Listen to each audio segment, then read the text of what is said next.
how to grow in your relationship with God. And I want to show you 2 ways the Bible shows us how. Firstly, we make time. The model of Jesus is shown time and time again in the New Testament. Mark 1 verse 35 says, "Now in the morning, having risen a long while before daylight, he went out and departed to a solitary place, and there he prayed." Matthew 14:23 says, "And when he had sent the multitudes away, he went up on the mountain by himself to pray. And when evening came, he was alone there." Time and time again, we see Jesus spend time alone by himself with God. One of our currencies on earth is time. Everything we build hinges on the time we dedicate to it. So how can we spend time with somebody we want to get to know? How do we ensure that time is of quality and no distractions? The psalmist writes in Psalm 46 verse 10, "Be still and know that I am God."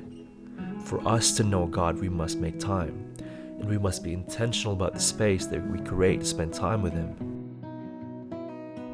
Jesus shows us this in Matthew 6 verse 6. "But you, when you pray, go into your room, and when you have shut your door, pray to your Father who is in a secret place.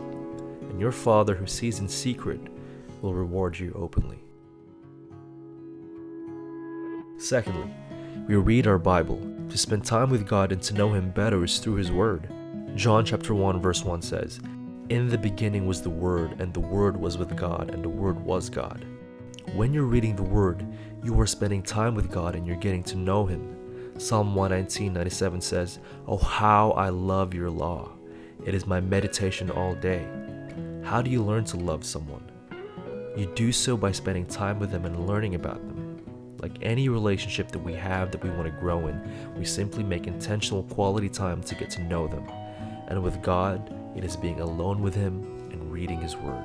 So however that may look like for you, may it be a walk in the beach, a walk in the park, alone time in nature, or alone time in your room, the elements we know that the Bible shows us how is when we pray to God, we spend alone time with Him, and we read His Word, and we grow in our relationship with God.